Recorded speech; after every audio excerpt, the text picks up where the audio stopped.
Good afternoon बच्चों, welcome to inter first year.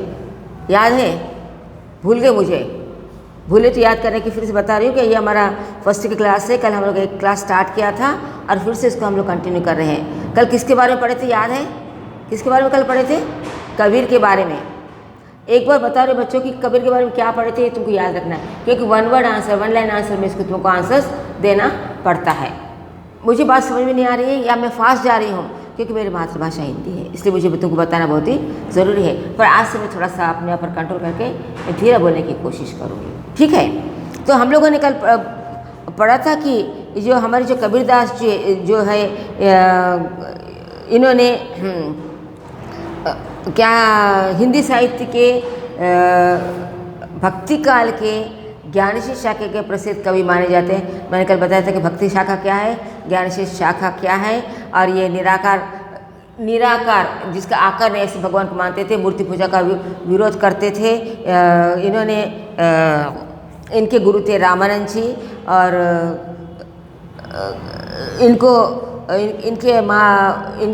इनका जन्म क्या कहते हैं कि एक विधवा ब्राह्मणी से हुआ था, इसलिए इनके जन्म के बारे में मतभेद है। और इनका पालन पोषण नीरू और नीमा नामक जुलाहे दंपति ने किया था। जुलाहे थे, व्यूवर्स थे, और इन्होंने इसको पाला पोसा बड़ा किया था। इन्होंने हिंदू और मुसलमान एकता को लाने की कोशिश की है। इन्होंने कहा कि जो भगवान जो है, चारों तरफ भगवान है, इसको हमें मूर्ति पूजा की करना क्या ज़रूरत है। उन्होंने सिर्फ हिंदू का ही नहीं, मुसलमानों के लिए भी उन्होंने कहा कि जो मंदिर मस्जिद बनाते हैं, जो आज़ाद देते हैं, या मुझे तो इतना ज्ञान नहीं है मुस्लिम कम्युनिटी का, तो इसलिए क्यों, भगवान तो चारों तरफ है, भगवान हमारे मन की बात जानता है, तो उसको आज़ाद देकर अल्लाह अकबर, जो पहले के, आजकल तो माइक में बुलाते हैं, पहले के लोग क्या करते थे कि मस्जिद के ऊपर चढ़कर अल्लाह अकबर का नारा लगाते थे या बोलते थे। तो मैं सोचती कि वो इसलिए बोलते थे कि that is a time for prayer, कि ये टाइम प्रेयर के लिए है और हमको प्रेयर के लिए मस्जिद में आना चाहिए। शायद मेरा ये विचार है। और वो लोग क्यों करते थे इतना, तो हमको तो इतना नहीं मालूम है। तो पर हमारे कबीर कहते हैं कि इसको यानी कि ऐसा बताने की क्या ज़रूरत थी। तो उन्होंने निराकार भगवान की और जिसका आकार नहीं है, मूर्ति पूजा का बड़ा विरोध किया है, खंडन किया है। ये निरक्षर थे, अनपढ़ थे, मगर साधु संत के साथ इनको बड़ा ज्ञान था, और ये क्या करते, अपना ज्ञान लोगों के बीच में सत्संग में बांटते जाते थे। इसलिए इनकी भाषा साधुकड़ी भाषा या खिचड़ी भाषा मानी जाती है, जिसको जैसे समझ में आता था लोगों ने वैसे बताने की कोशिश यहाँ पर की है। कबीर के ग्रंथ का नाम है बीजक। ये यहाँ तक मैंने बताया, इसकी याद रखने की कोशिश करो बच्चों। जब समझ में नहीं आया तो मुझे पूछने की कोशिश करो। जब हम मिलेंगे तब हम लोग क्या करेंगे, इसको बात करेंगे। अब यहाँ पर जो मेरे पास जो पहला दोहा है रहीम का, कि उसने इस दोहे में अब गुरु, मैं तुम्हारा गुरु हूँ, तो गुरु की महिमा क्या है, गुरु को महानता क्यों है, उसने बताया है। तो हमको एक दोहा मालूम है, गुरु गोविंद दो खड़े, किसी को मालूम है या नहीं मालूम, मुझे नहीं मालूम, पर मैं बता रही हूँ क्योंकि हमारा साक्षात्कार नहीं है, हमारा एक दूसरे से आमने सामने नहीं है, इसलिए मुझे जो भी बताना है मुझे इसी के सहारे बताना है। इसलिए मैं तुमको बताने की कोशिश कर रही हूँ कि सभी को मालूम है कि कबीर कहते थे कि गुरु गोविंद दो खड़े, काके लागू पाए, बलिहारी गुरु आपने गोविंद दियो बताए। तो उन्होंने क्या कहा कि गुरु और गोविंद में कौन बड़ा है? गुरु गोविंद दो खड़े, दोनों गुरु और गोविंद मेरे सामने आकर खड़े हुए हैं, तो मैं किसके चरण पहले छूना चाहूँ? तो हम लोग क्या करते हैं, अरे टीचर है ना, ये भगवान है ना, चलो इसके चरण पहले छू लूँगा, चलो इसके पहले बाद में टीचर को, हाँ टीचर ही है ना, पढ़ लूँगा पैरों के बाद में नमस्कार करूँ। ऐसा हमारा एक मोटा सा विचार है। तो कबीर कहते हैं कि गुरु गोविंद दो खड़े, काके लागो पाए, मैं किसके पैर पहले छूँ? क्योंकि बलिहारी गुरु आपने गोविंद दियो बताए। मैं अपने गुरु के ऊपर बलिहार जाता हूँ, क्योंकि मेरे गुरु ने बताया कि ये गोविंद है, ये भगवान है। मुझे नहीं मालूम था कि ये भगवान कौन है, ये आदमी कौन है, ये मूर्ति किसकी है, ये मुझे नहीं मालूम था, पर मुझे किसी ने बताया है ना, तो हमारे गुरु हो गया। हमारी माँ हमारे पहले गुरु है, कि हमको माँ हमारे सब बताती है कि ये माँ है, ये तुम्हारे पिताजी है, इनको बाबा बोलो, माँ बोलो, ये भैया है, इसको भैया बोलो, ऐसे खाओ। हमारे पहले गुरु कौन है? हमारी माँ है। उसका हमें पिता भी है, पर पहले माँ सिखाती है हमको कैसे, चलो बच्चों चलो मंदिर को जाना है। माँ क्या करती है, हाथ पकड़ के मंदिर को लेकर जाती है। वहाँ पर हमको मंदिर को बताती है कि भगवान सामने माथा झुको, झुकाओ माथा, भगवान को प्रणाम करो, नमस्कार करो, भगवान को सद्बुद्धि मांगो। तो गुरु कौन है? तो भगवान किसने बताया? माँ ने बताया। माँ कौन है? गुरु है। तो उसी प्रकार से जैसे कि रहे कबीर ने वहाँ पर गुरु की महिमा बताई एक दोहे में, तो यहाँ पर भी उसने गुरु की महानता को बताने की कोशिश की है।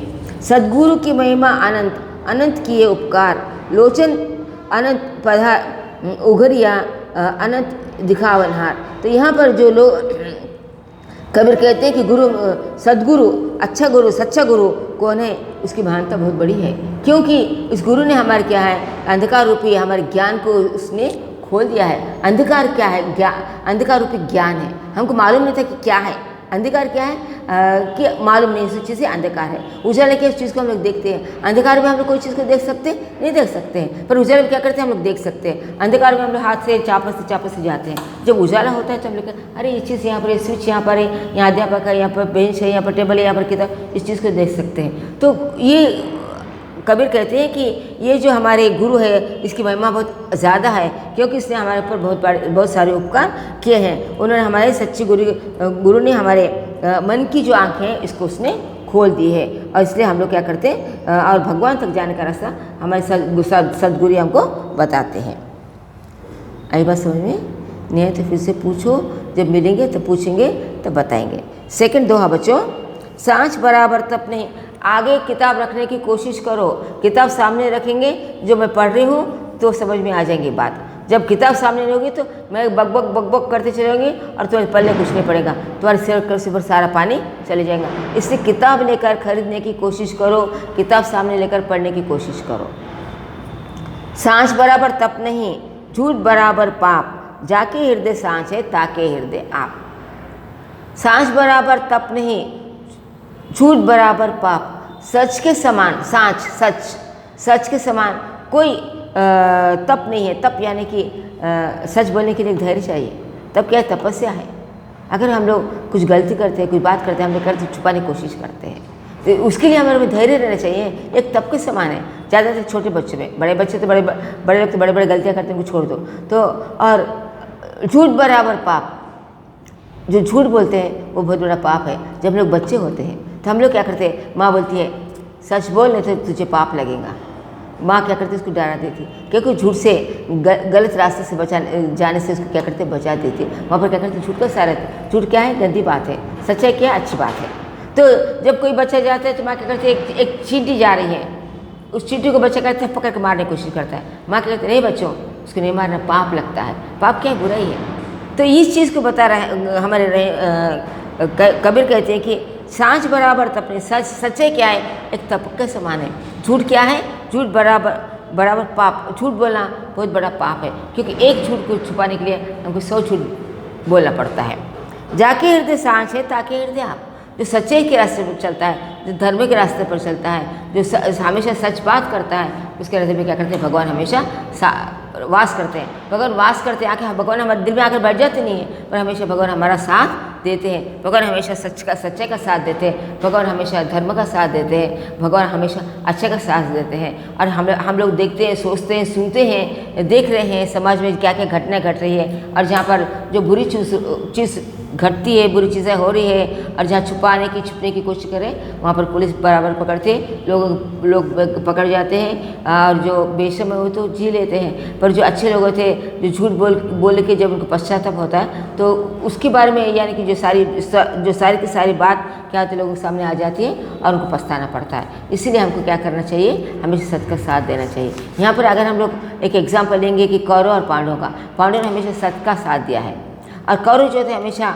लपाटपी छूटी बातें, झूठे काम, लोगों को लूटना मारना, ये मरेंगे, उनके हस्तिनापुर का राज ले लो, ऐसी बातें सोचते थे।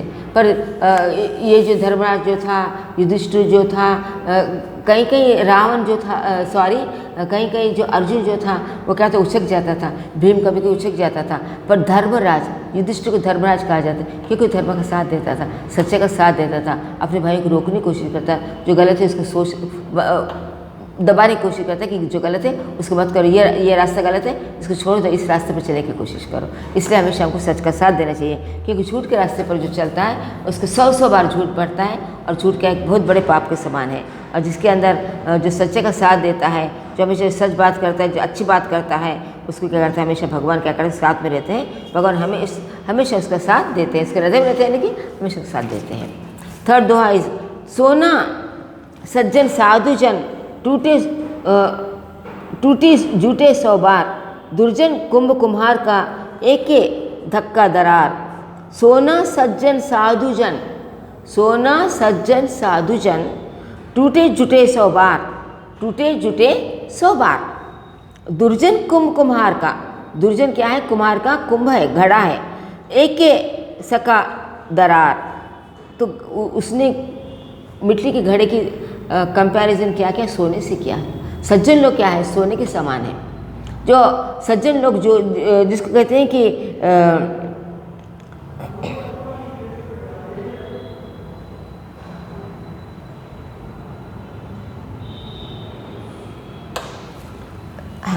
यानी कि इसने बताया कि सज्जन जो लोग होते हैं, अगर कोई मुसीबत आ गई, कोई उनको कष्ट दिया, कोई उनको दुख दिया, तभी वो उससे उभर जाते हैं, उससे निकल जाते हैं, क्योंकि उनके मन में वो क्या है, एक सोने के समान है। सोने की माला को टूट जाती है, सुनार क्या करता है, फिर इसको जोड़ता है। 100 बार टूटती है, 100 बार उसको जोड़ता है। उसी प्रकार से सज्जन लोग कई कष्टों से, मुसीबत से या गलत रास्ते से कोई उनको गलत रास्ता भी दिखा दिया, उसमें जब टूट भी जाते हैं तो क्या होते हैं, उससे उभर जाते हैं। पर जो दुर्जन जो होते हैं, अपना स्वभाव आसानी से नहीं छोड़ते हैं। यहाँ पर हम लोगों ने कबीर के दोहे में, रहीम के दोहे में भी पढ़ा है ना बच्चों, कि क्या कहते हैं कि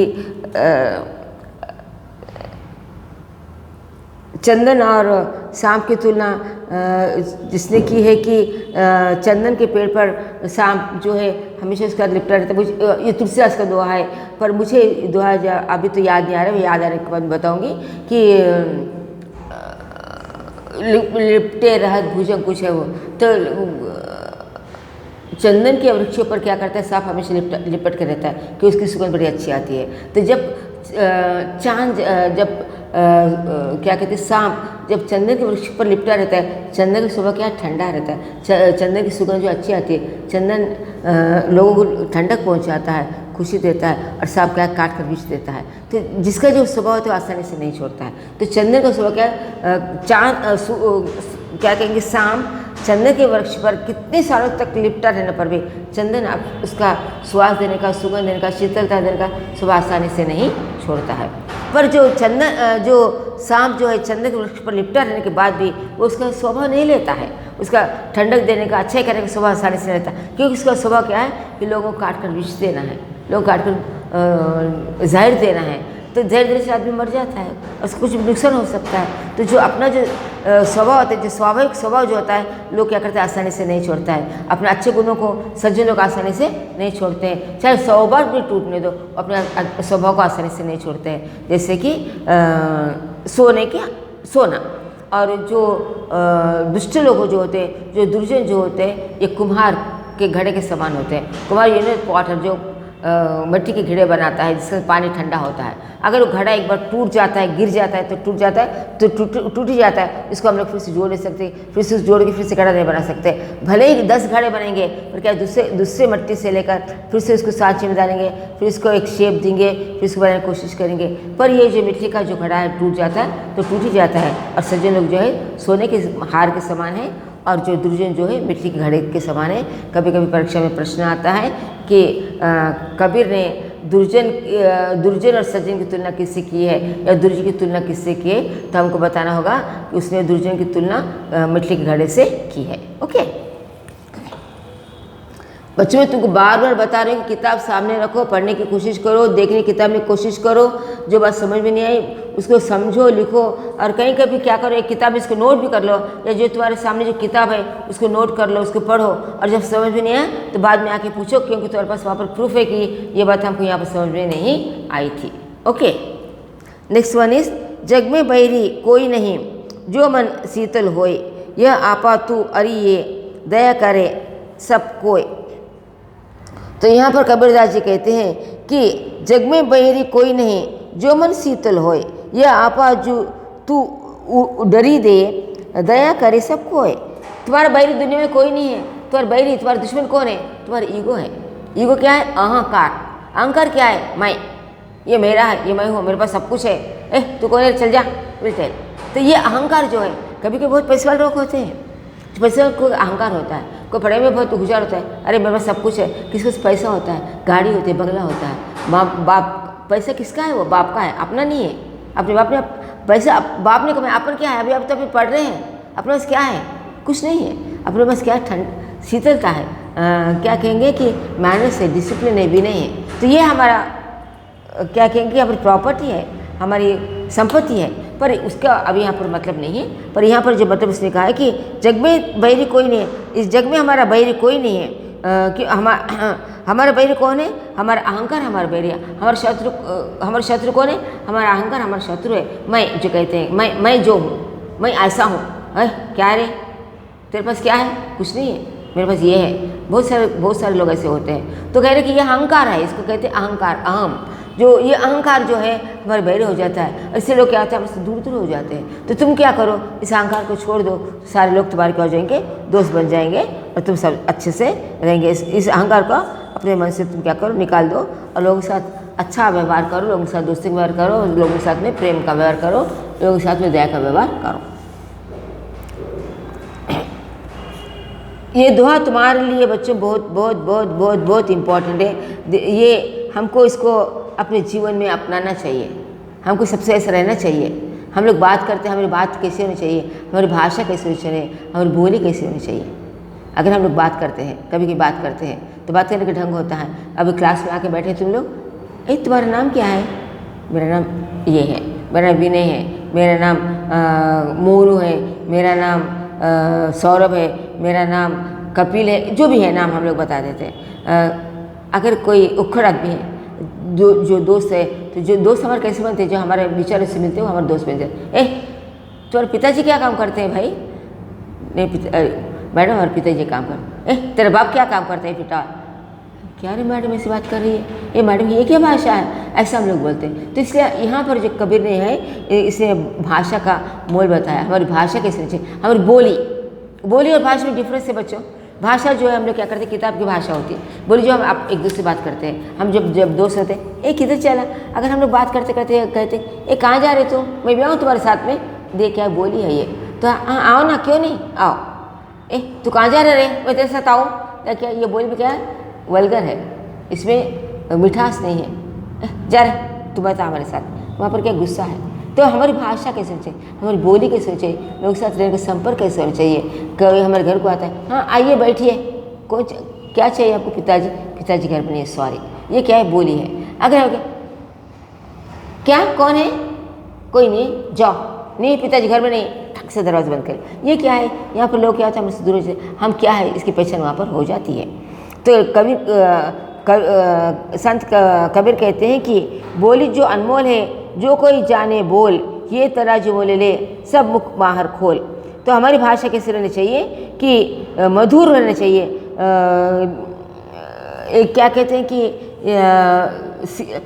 जिसमें मिठास होनी चाहिए, मिठाई यानी कि मिठाई शुगर के साथ में जो लोगों को खुश कर सके, ऐसी हमारे भाषा होनी चाहिए। क्योंकि ये भाषा जो है हमारे जीवन का एक अनमोल रत्न है कि हमारी पहचान भाषा से हो जाती है, कि जो बात कर रहे हैं हम लोग, किससे बात कर रहे हैं, कैसे बात कर रहे हैं, इससे हमारी पहचान हो जाती है। ये क्या है, हमारे जीवन का एक अनमोल रत्न है। अनमोल, ये भाषा बहुत अनमोल है हमारे लिए। जो कोई जाने बोल, कि जो जानता है, जो भाषा जो सुनता है, वो क्या करता है, हमारा मोल करता है। मोल करते हैं कि ये कैसा आदमी है, इसकी पहचान हो जाती है। ये कैसा इंसान है, ये कैसा लड़का है, ये कैसा मनुष्य है, इसकी पहचान वहाँ पर हो जाती है। ये तराजू तोल के तुम क्या करो, अपने मन में ही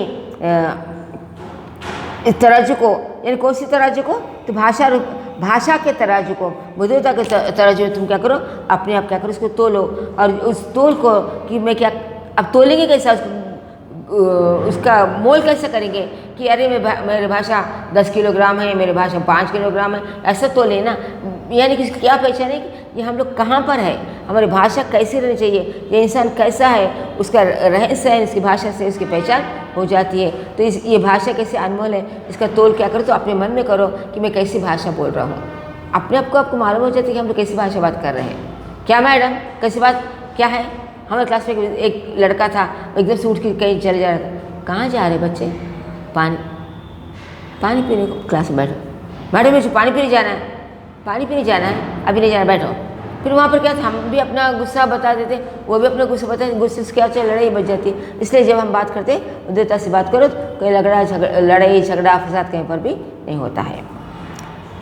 अब यहाँ का जो 6 दुआ है, कबीर गर्व न कीजिए कल गहे कर केस, ना जानो किस मारी है क्या घर क्या परदेश। कबीर कहती कि फिर से अहंकार गर्व को मत करो, अहंकार मत करो, गर्व मत करो कि मैं कैसा हूँ क्या हूँ।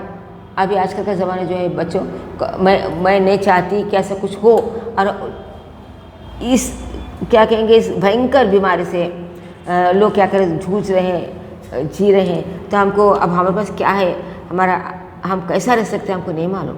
तो यहाँ पर जो बता रहे हैं कि हमको इसलिए गर्व नहीं करना चाहिए, क्योंकि अहंकार नहीं करना चाहिए कि ये मेरा है, ये मेरा सब कुछ है, मेरा घर बड़ा है, मेरे पास धन है, दौलत है, वो है, ये है, मेरे पास सब कुछ है, मुझे किसकी ज़रूरत नहीं। ऐसा हमको रहना चाहिए, क्योंकि काल गहे करके से हमारे बाल जो है, यानी कि बाल यानी कि क्या है कि हमारे जीवन जो है, जीवन किसके है, काल के हाथ में है। वो कब हमको उखाड़ लेगा, कब हमको ले लेगा, हमको नहीं मालूम। हमारी ज़िंदगी कितने दिन की है, कैसी है, हमको नहीं मालूम। इसलिए कहते हैं कि ना जाने किस गाड़ी है क्या घर क्या परदेश।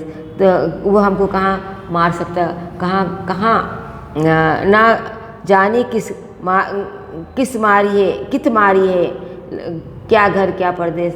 कि क्योंकि हमको गर्व नहीं करना चाहिए, क्योंकि हमारे काल रूपी बाल जो है भगवान के हाथ में है, हमारे काल को है भगवान के हाथ में है। वो हमको कहाँ मारेगा, कैसे मारेगा, हमको नहीं मालूम, हम कब खत्म हो जाएंगे हमको नहीं मालूम। इसलिए हमको कभी भी गर्व नहीं करना चाहिए। इसको छोटे से मोटे मुझे ये तरह पढ़ना अच्छा नहीं लगता। ये बहुत अच्छा दुआ है बच्चों। जहाँ दया तहाँ धर्म है, जहाँ लोभ तहाँ पाप, जहाँ क्रोध तहाँ काल है, जहाँ क्षमा तहाँ आप। क्षमा यानी कि क्षमा। जहाँ दया, हर दोहे में क्या है, हमको एक मॉरल है, हर दोहे में हमको एक नीति बताई गई है कि जहाँ दया तहाँ धर्म है।